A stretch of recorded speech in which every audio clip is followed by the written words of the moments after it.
Because of its versatility, fantasy takes many forms. Most people think of sword and sorcery, and while that is a common staple of the genre, it's not the only staple. Sometimes fantasy takes the form of undead pirates cast in the modern day, with dashes of adventure and romance and mystery to make it even more interesting. I'm your host, Garrett K. Jones, and this month on Author Awareness, I'm interviewing fantasy writer Val E. about her book, From Tormented Tides.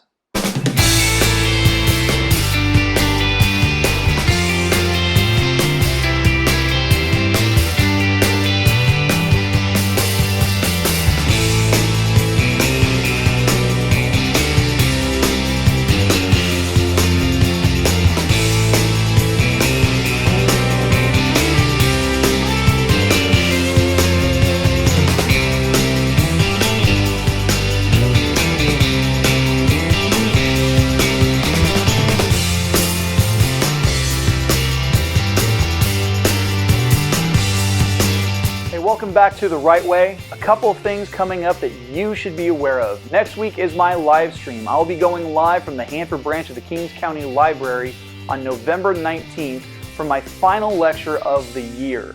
I'm going to be discussing creature creation and how those creatures fit within the world building an author may have already been developing and establishing. You can tune into that video by following me on Instagram at GKJ_publishing. I also want to remind you that I am doing my third annual push for raising money and donations to support No Shave November. No Shave November is a program that is designed to raise money and awareness for research on cancers that specifically affect men. Help me kick cancer in the balls by donating to fight testicular cancer. Not only do you get to help raise money for cancer research, you also get the chance to win something as well. The donor with the largest contribution gets to decide what I do with the beard at the end of the month.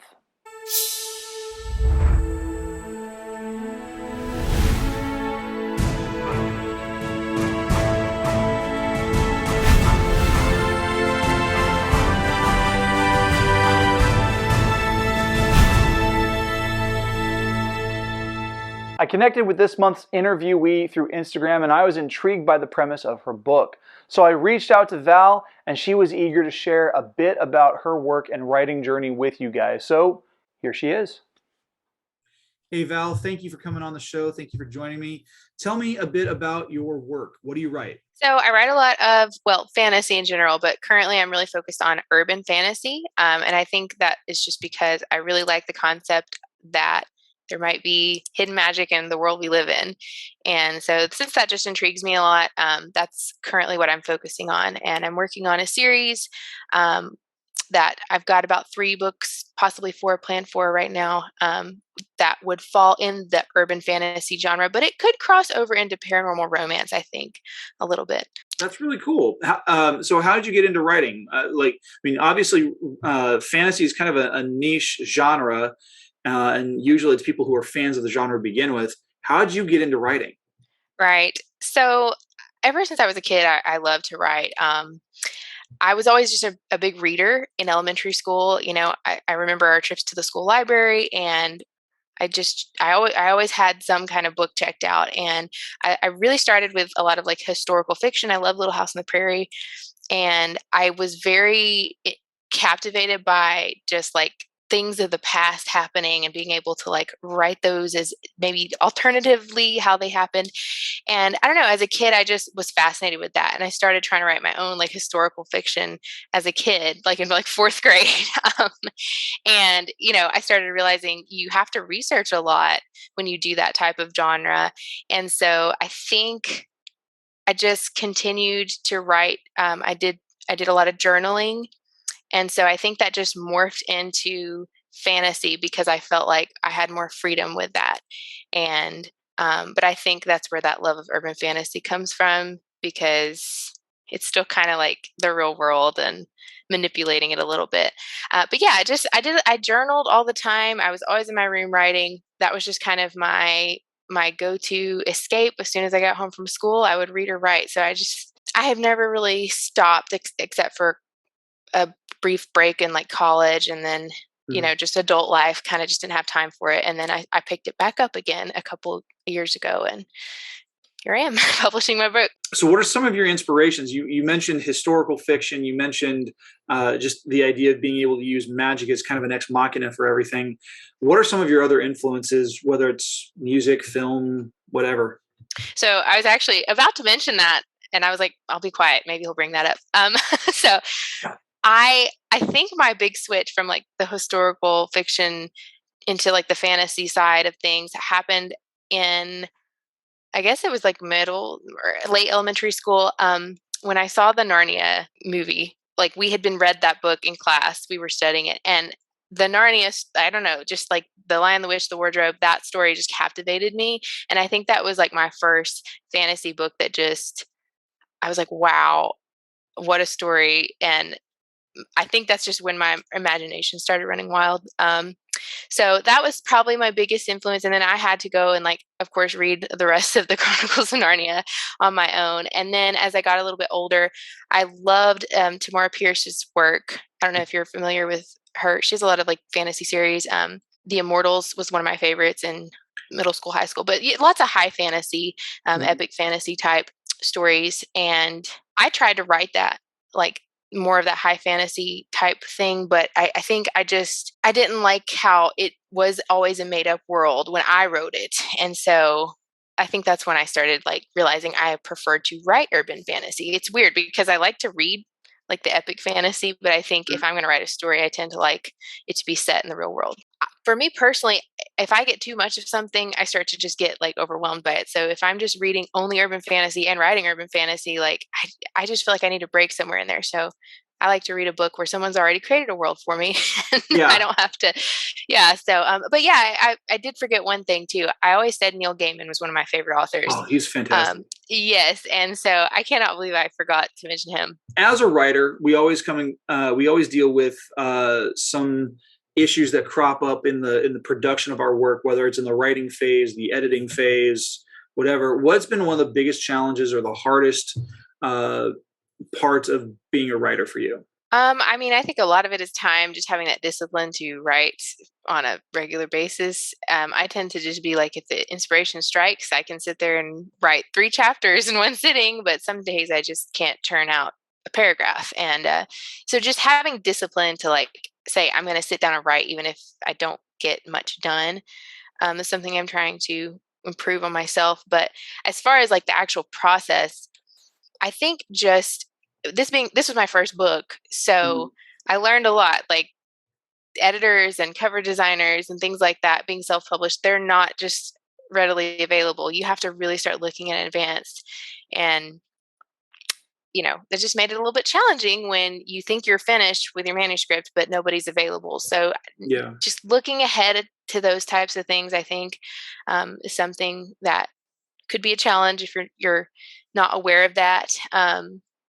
And just really finding good critique partners and beta readers. I didn't really know anything about that when I started writing. And then I realized when I was getting close to the end, I probably need something like that. And I found a couple, but I really probably should have had more. I think it would have made it a lot easier because I caught things later in the process than I would have liked to. But I mean, now I have a much bigger team, so I'm excited for book 2.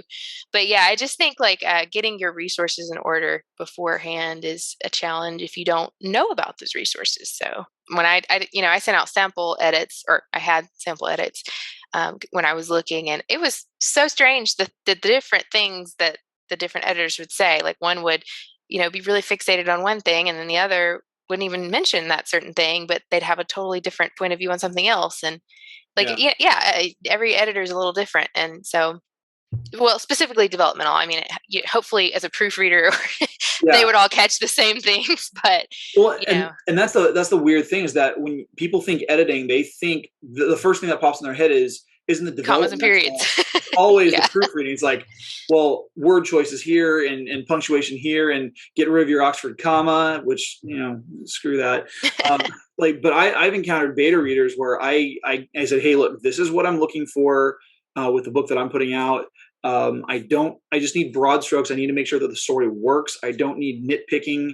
The nitpicking is already done. It's gone through 4, 5, 6 rounds of edits. What I need is to make sure that from an audience perspective, the story works. Your job is to, basically be a test audience.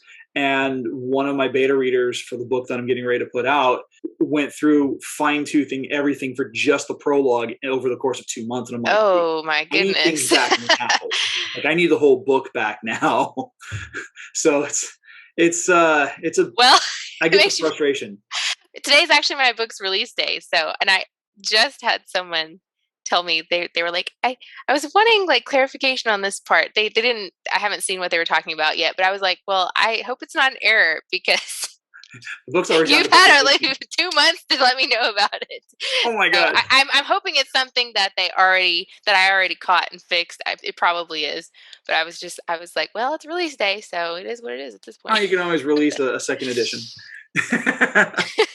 What advice do you have, if any, for other would-be authors out there? Because this is your first book.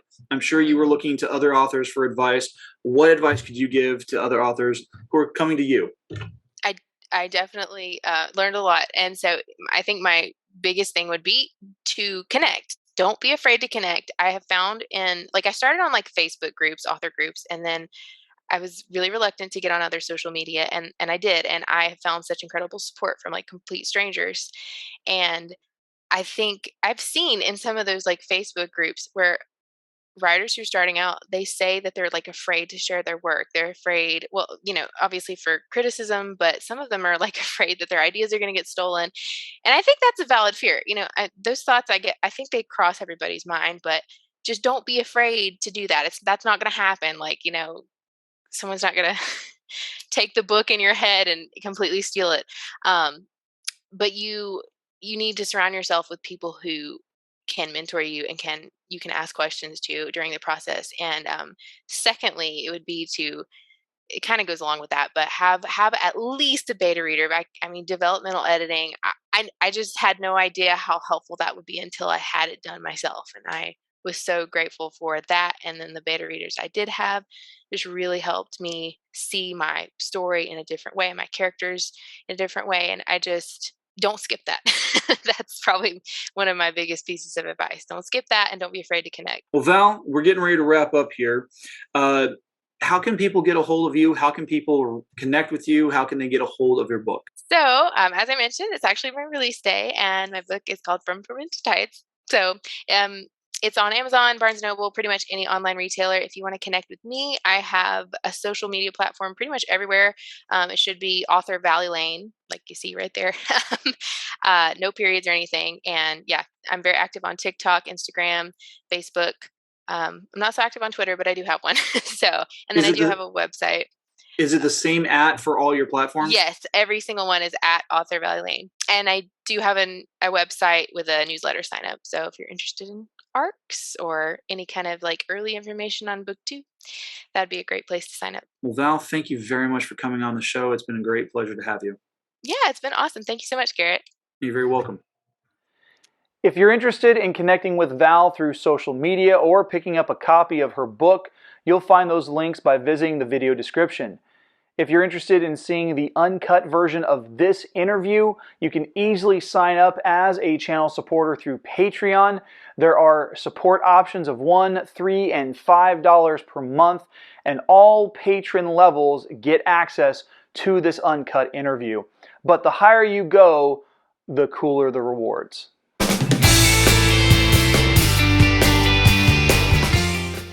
Hey, thanks for watching. Please hit like, hit subscribe, and hit the bell for notifications on new videos when they come out every Saturday. You can support the channel on Patreon and the merch store. Those links can be found in the video description. Make sure to tune in next week for the next live stream exclusively on Instagram. See you then.